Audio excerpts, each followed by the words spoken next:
नमस्कार विद्यार्थी मित्रांनो, आज आपण स्केलर ट्रिपल प्रोडक्ट या युनिट बद्दलची माहिती घेणार आहोत. What is scalar triple product? In short, scalar triple product is the dot product of vector a bar and vector b cross c. So let me read this definition. We define the scalar triple product of three vectors a bar, b bar, c bar, which is denoted by box product of a bar, b bar, c bar, and is defined as a bar dot b bar cross c bar. Actually, this bracket is not necessary. Round bracket is not necessary. We first evaluate b cross c. We will get a vector. B cross c is a vector quantity. Just multiply that vector b cross c by a bar.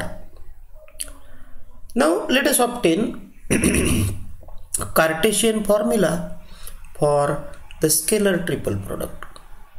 If vector a bar is in Cartesian form, means a bar is equal to a1i plus a2j plus a3k, b bar is equal to b1i plus b2j plus b3k, and c bar is equal to c1i plus c2j plus c3k. Then the scalar triple product, which is also called as box product, is given by determinant. In the first row we take numbers from first vector a bar, they are a1, a2, a3. In the second row we take numbers from b bar, they are b1, b2, b3, and in the third row we write c1, c2, c3. This is called the Cartesian form of scalar triple product. Now let us study some properties of this scalar triple product. Now, what are the properties? Using properties of determinant, we can obtain properties of scalar triple product, because scalar triple product is expressed in terms of a determinant. So first property is cyclic change in vectors. Cyclic change in vectors in scalar triple product doesn't change its value. That means if we shift this b in the first position, c in the second position, and this a bar in the first position, this one, or we can move in forward direction, this c bar will come out, so put it in the first place. This type of change is called cyclic change. So if we make cyclic change, the value of the scalar triple product does not change, remains as it is. Now why it remains as it is? Reason is because of the property of determinant. Property of determinant. A single interchange in a vector in scalar triple product changes the sign of its value. Means if we make interchange between b bar and c bar, हा b बार जर पहिल्या जागी घेतला, a बार दुसऱ्या जागी घेतला, त्या दोघांमध्ये जर आदला बदल केली, तर हा जो नवीन प्रॉडक्ट तयार होतो, या नवीन प्रॉडक्टची किंमत न्यूमरिकली तेवढीच राहते, फक्त त्याचं चिन्ह बदलतं. तुम्ही कोणत्याही दोन वेक्टरमध्ये जर आदला बदल केली, तर तो नवीन तयार होणारा प्रॉडक्ट जो असतो त्याची व्हॅल्यू ही पहिल्या प्रॉडक्टच्या अपोजिट असते. ह्या सर्व प्रॉपर्टीज आपल्याला डिटर्मिनंटच्या प्रॉपर्टीज मधून मिळतात. If a row of a determinant can be expressed as linear combination of other rows, then determinant is 0. Using this fact, we get the following properties. The scalar triple product of vector is 0 if any one of the following is true. जर समजा खालीलपैकी कोणती एक गोष्ट खरी असेल तर त्या स्केलर ट्रिपल प्रोडक्टची किंमत 0 येते. काय आहे? One of the vectors is 0. म्हणजे या तीनपैकी कुठलाही एक वेक्टर 0 आला वाटोळं, म्हणजे त्याची किंमत 0 येणार. If any two vectors are collinear then also value of the scalar triple product is 0. If 3 vectors are coplanar, then also value of the scalar triple product is 0. An interchange in dot and cross is scalar triple product doesn't change its value. म्हणजे हा dot जो आहे तो क्रॉसच्या जागी टाकला आणि cross हा डॉटच्या जागी टाकला तर नवीन प्रॉडक्ट तयार होतो. त्या नवीन प्रॉडक्टची किंमत ही पहिल्या प्रॉडक्ट एवढीच असते. ह्या झाल्या प्रॉपर्टीज. आता पुढे जो थेरम आहे, थेरम नंबर 9, याचं प्रूफ आपल्या अभ्यासक्रमामध्ये नाही आहे. आपल्याला फक्त याचं स्टेटमेंटचा अभ्यास करायचा आणि याच्यावरती प्रॉपर्टीज असणार, प्रॉब्लेम्स असणार आहेत. काय आहे theorem number 9? The volume of the parallelepiped with coterminous edges as a bar b bar c bar is given by the box product of a bar, b bar and c bar. म्हणजे हा इथं पॅरलेलोपिपेड दाखवलेला आहे.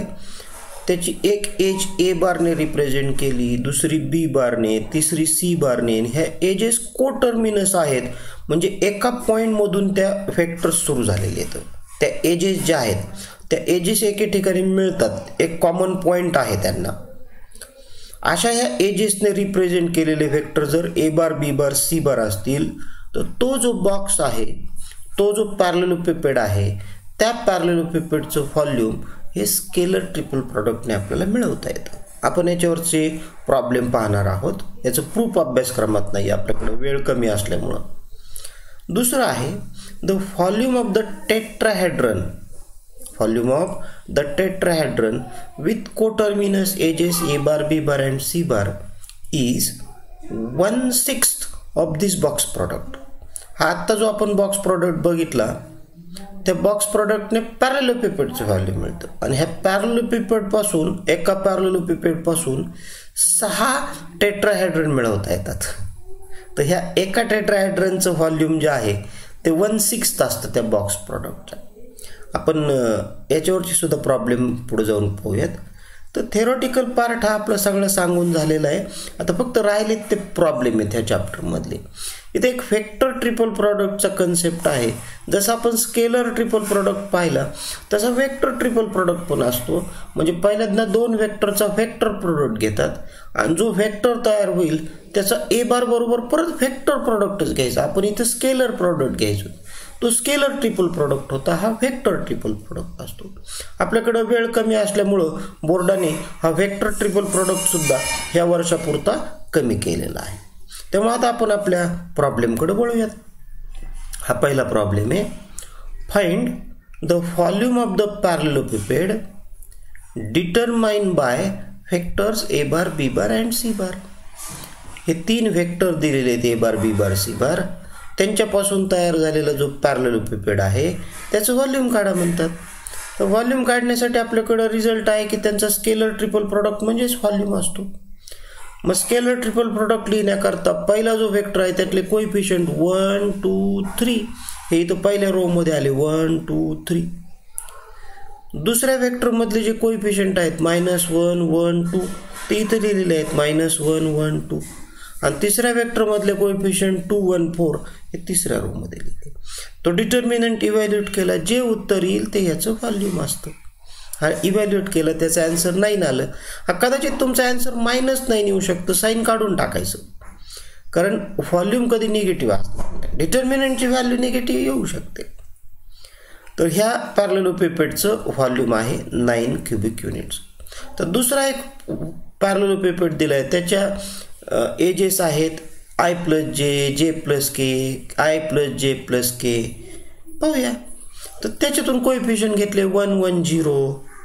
हे दुसऱ्या B bar मधून 0 1 1, तिसऱ्या C बार मधले 1 1 1 आणि त्यांना इव्हॅल्युएट केलं, आन्सर 1 आलं. ह्या पॅरलेलोपिपेडचं व्हॉल्यूम 1 युनिट आहे.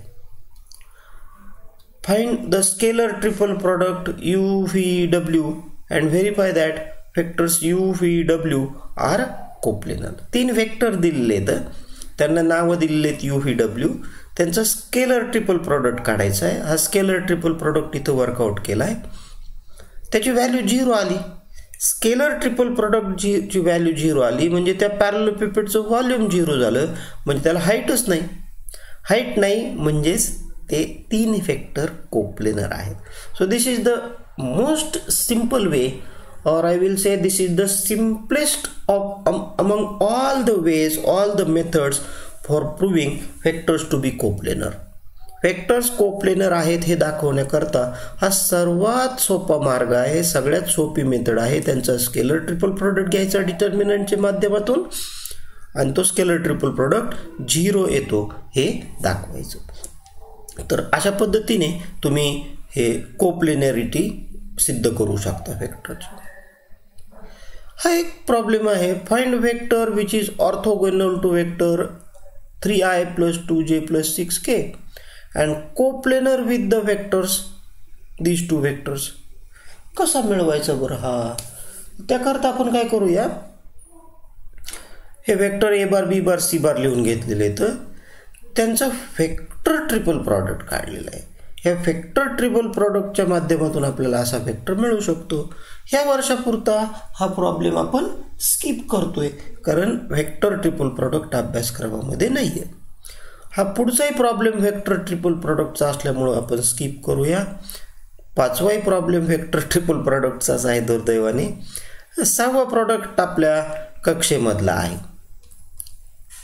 Show that points A B C D are non coplanar. मी आत्ताच सांगितलं तुम्हाला कोप्लेनॅरिटीसाठी आपण स्केलर ट्रिपल प्रोडक्टचा वापर करू शकतो. मग ह्या ए बी सी डी जे पॉईंट्स आहेत ह्या 4 पॉईंटपासून आपण वेक्टर तयार करू. हा ए पॉईंट, हा बी पॉईंट, हा सी पॉईंट, हा डी पॉईंट. मग हा एक वेक्टर आपण ए बी विचारात घेऊ, दुसरा ए सी वेक्टरचा वापर करू, तिसरा ए डी वेक्टर घेऊ आणि हे जे 3 वेक्टर मी दाखवलेत A B A C A D ह्या 3 वेक्टरची कोप्लेनॅरिटी तपासू आपण. मग ए बी बार म्हणजे B bar minus A bar, A C bar म्हणजे C bar minus A bar, A D bar म्हणजे डी बार मायनस ए बार. हे 3 वेक्टर तयार करून घेतले. आता ह्या 3 वेक्टरचा स्केलर ट्रिपल प्रोडक्ट घेतला आणि हा scalar triple product non zero आला म्हणजे वेक्टर कोप्लेनर नाही येत आणि त्यामुळं points A B C D सुद्धा कोप्लेनर नाही येत. So this is about the coplanarity or non-coplanarity of points. पुढचा एक प्रॉब्लेम आहे.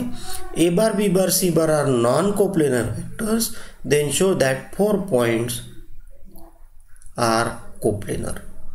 इथे आपल्याला हे पॉइंटचे पोझिशन वेक्टर्स दिलेले आहेत. इथे 4 जे दिलेले आहेत हे पॉइंटचे पोझिशन वेक्टर आहेत. याच्या अगोदरचा जो प्रॉब्लेम केला ना अगदी त्याच पद्धतीने जायचं.